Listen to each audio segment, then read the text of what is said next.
En este tercer programa,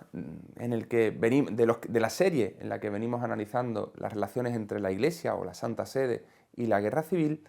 nos proponemos abordar la cuestión del comunismo. Ya habíamos adelantado en los programas anteriores que la Iglesia percibía, era consciente del peligro comunista, del peligro de que España se convirtiera en un país objeto de una revolución comunista, como era el deseo, la aspiración declarada de amplios grupos políticos de la izquierda obrera, de la izquierda proletaria. Si la evolución política de la España republicana había sido solamente una etapa a superar para llegar a una estación de término revolucionaria, era la posición sostenida, por ejemplo, por la facción de Largo Caballero dentro del Partido Socialista Obrero, y también era la estación de término deseada pues, por el Partido Comunista y por otras fuerzas análogas, aunque el proyecto concreto de revolución fuera distinto según los diferentes acentos políticos. Pero sí es importante matizar que el comunismo como tal, como doctrina concreta, no era una opción mayoritaria ni relevante en el espectro político de la España republicana. Su fuerza se la daba precisamente, o se la había dado, la convergencia con buena parte del Partido Socialista,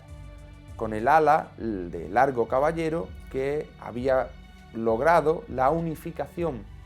de las juventudes comunistas y socialistas en aquella fuerza pues, de la que surge la motorizada, que tiene una remota vinculación con el magnicidio de Calvo Sotelo. El comunismo, que era o que podía tenerse como una posibilidad más o menos remota durante el periodo de normalidad constitucional, se convierte en una realidad, en una terrible realidad, durante la Guerra Civil, sino por el logro de la revolución, y esto es preciso aclararlo, porque la propia URSS, la propia Unión Soviética, va a ordenar a los comunistas españoles que defiendan primero la victoria en la Guerra Civil, la victoria del lado republicano en la Guerra Civil, antes de comenzar una revolución proyectada de tipo soviético. Esa es la instrucción de la Santa Sede de la Unión Soviética, y lo sabemos a partir, por ejemplo, de la obra de Lorza y Vizcarrondo. Si bien no era esa el peligro que se materializa con verdadera magnitud, sí lo es la persecución religiosa,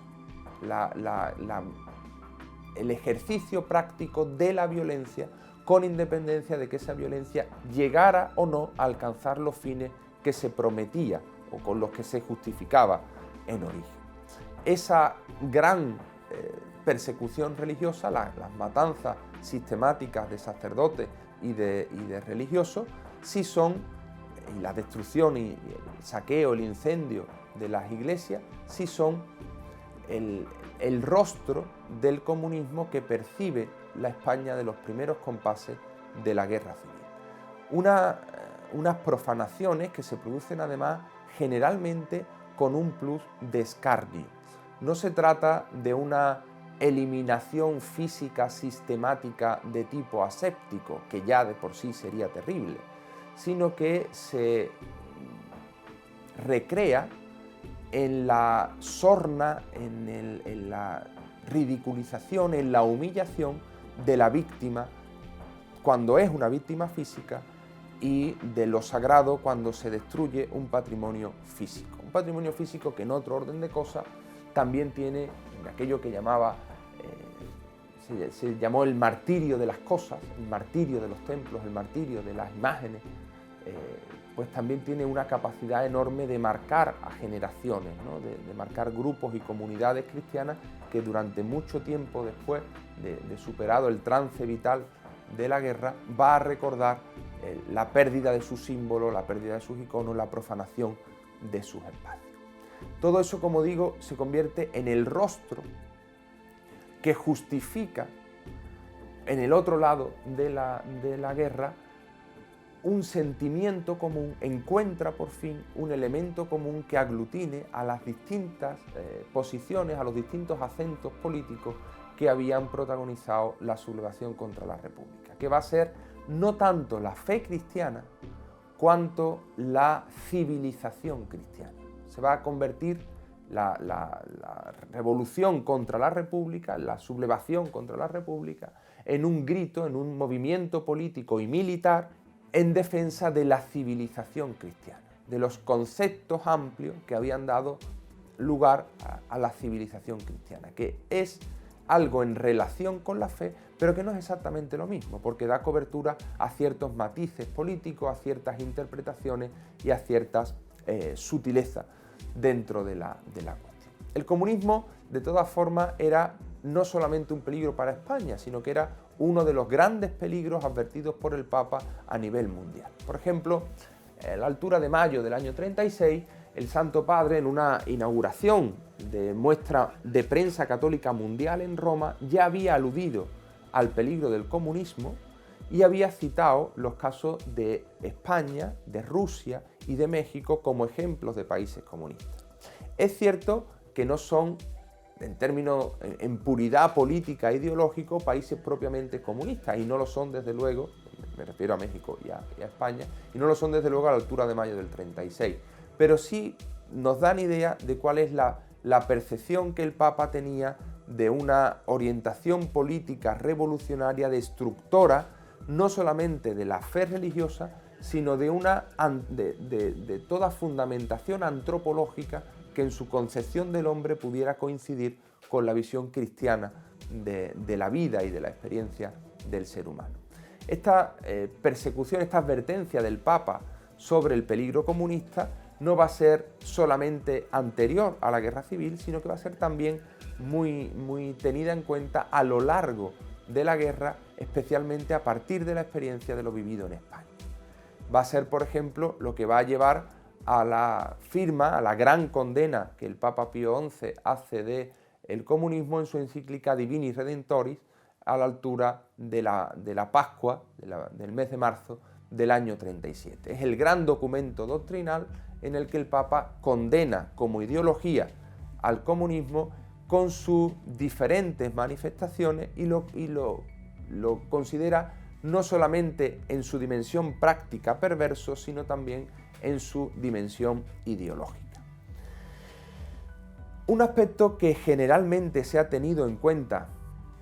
a la hora de valorar el papel del comunismo en la Guerra Civil ha sido la idea de que el golpe de Estado de julio del 36 fue en realidad un golpe, digamos, preventivo, un golpe orientado a evitar otro golpe comunista, un pretendido complot comunista que debía haberse despertado en los días inmediatamente posteriores.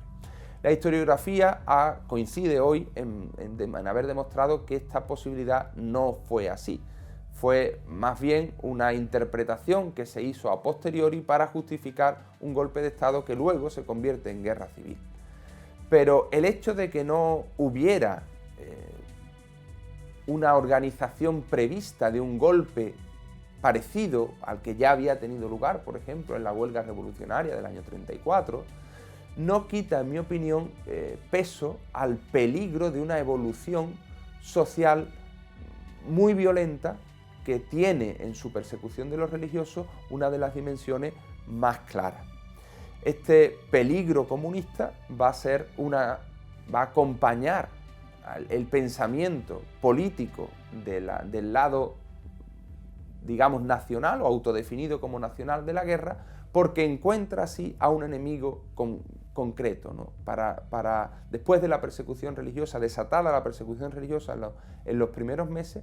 de la guerra, para los rebeldes, para el lado franquista, para los nacionales, nunca va a haber en el otro lado nada más que comunismo, porque todo lo que queda en la otra zona son o comunistas o socios de comunistas que por lo tanto persiguen a la civilización cristiana. Por eso el comunismo y el desarrollo de la guerra terminan proyectando una visión maniquea en bloques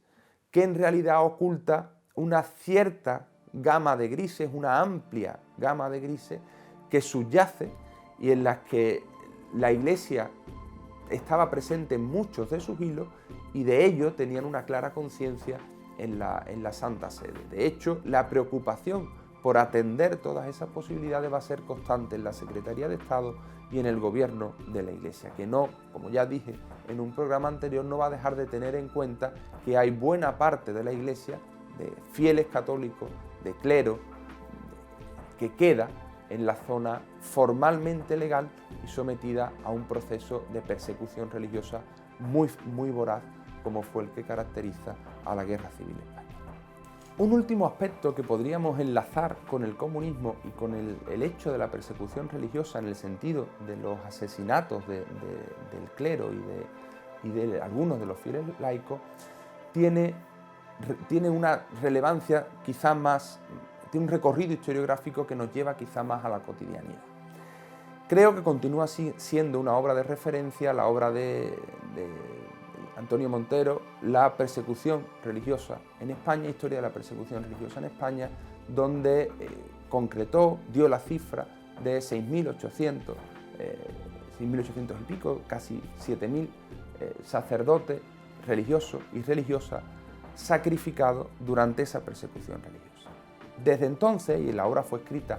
en el año 61, ha pasado mucho tiempo y también ha pasado un tiempo de la Iglesia, en el que la Iglesia ha venido haciendo una lectura en clave normalmente diocesana, pero también en clave de interpretación de historia de las propias órdenes religiosas, que han ido abordando el duro trauma del martirio de muchos de sus miembros. Y se han ido desarrollando diferentes procesos de beatificación de muchos de los sacrificados, de los asesinados, a veces con martirios tremendos, durante estos años. Creo que es preciso matizar que el análisis histórico de la realidad da pie a la cobertura de estos procesos martiriales, pero que en el caso de los procesos martiriales el análisis teológico va mucho más allá, porque exige de aquellas personas que han muerto un grado de virtud probada, con una documentación amplia, que podría modificar o ampliar el número de personas sacrificadas, corregir en algún grado el número de personas sacrificadas que había aportado Antonio Montero. Este proceso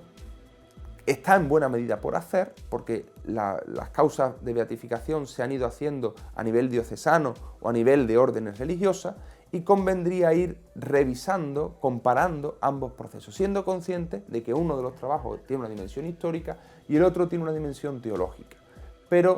entendiendo que el fenómeno de la persecución religiosa no puede ser tenido en modo alguno como una persecución política, aunque la inspiración de algunos de sus autores fuese política, no parece evidente que el contenido de los asesinatos fuera por una causa política, sino religiosa. También la dimensión teológica debe darse la mano con una lectura de este proceso, de forma que podamos tener las dos interpretaciones. Y creo que en buena medida este maridaje entre una dimensión y otra está por hacer de un modo global. Se ha hecho quizá a nivel muy particular, pero convendría volver a tener unos datos más generales que quizá contribuyan a que la Iglesia en general, la Iglesia en España en concreto, pueda mirar con cierta serenidad y con cierta paz la historia, su propia historia, especialmente en estos años de persecución religiosa durante la guerra.